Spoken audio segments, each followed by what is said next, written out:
ប្រធានសហភាពសហព័ន្ធយុវជនកម្ពុជាខេត្តសៀមរាបអំពាវនាវឲ្យយុវជនទាំងអស់ដែលកំពុងតែប្រព្រឹត្តអំពើមិនល្អងាកមកជួយការងារសង្គមនិងអភិវឌ្ឍប្រទេសជាតិវិញនៅក្នុងឱកាសនាំក្រុមគ្រូពេទ្យស្ម័គ្រចិត្តទៅជួយពិនិត្យនិងព្យាបាលជំងឺជូនប្រជាពលរដ្ឋនៅឃុំកន្ទ្រាំងស្រុកប្រាសាទបាគងខេត្តសៀមរាបប្រមាណជា300នាក់នាព្រឹកថ្ងៃទី5ខែមករាឆ្នាំ2013នេះ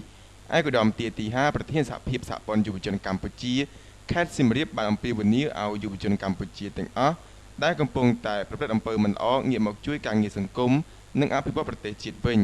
ព្រោះថាបច្ចុប្បន្ននេះយុវជនបានក្លាយជាកម្លាំងស្នូលដ៏មានសារៈសំខាន់ក្នុងការជួយសង្គមនិងការអភិវឌ្ឍប្រទេសជាតិដូចជាទៅលើវិស័យសុខាភិបាលកសិកម្មបរិស្ថាននិងដីធ្លីជាដើមភាពសហព័ន្ធយុវជនកម្ពុជាខេត្តសៀមរាបនេះសកម្មភាពយើងបានធ្វើបានច្រើនណាស់ដូចជា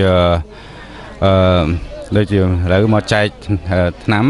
ដល់ជូនប្រជាពលរដ្ឋជួយបណ្ដុះបណ្ដាលបងប្អូនយើងយុវជនសម័យថ្មីឲ្យនិយាយចេញពីចិត្តហ្មងមិនមែនថាធ្វើដើម្បីផលប្រយោជន៍ផ្ទាល់ខ្លួនអីទេលោកភូសមានអភិបាលស្រុកប្រាសាទបាគងបានថ្លែងថាក្រុមសហភាពសហព័ន្ធយុវជនកម្ពុជាខេត្តសៀមរាបតែងតែបានជួយដល់ប្រជាពលរដ្ឋរបស់លោកដូចជាការជួយច្រូតស្រូវការដឹកនាំក្រុមគ្រូពេទ្យមកជួយព្យាបាលប្រជាពលរដ្ឋដែលគិតថ្លៃនិងការការពារបរិស្ថានជាដើមនេះគឺជាសកម្មភាពមួយដែលសបញ្ជាក់ឲ្យឃើញថាសហភាពសហព័ន្ធយុវជនកម្ពុជាខេត្តសៀមរាបបានយកចិត្តទុកដាក់ដល់មូលដ្ឋានយកចិត្តទុកដាក់ដល់បងប្អូនប្រជាពលរដ្ឋនាមជាអាជ្ញាធរដែនដីក៏ដូចជាក្នុងនាមឪពុកម្នាក់ក៏សូមអំពាវនាវដល់បងប្អូនយុវជនបងប្អូនទាំងអស់ត្រូវខិតខំប្រឹងប្រែងរៀនសូត្របាទកុំចំណាយពេលឥតប្រយោជន៍ក្នុងការ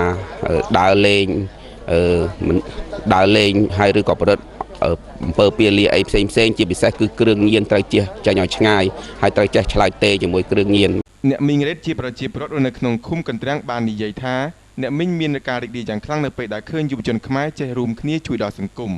លោកគ្រូពេទ្យបានជួយជាបាលអត់យកថវិកានិយាយមានរកអ្វីធៀបព្រមបាន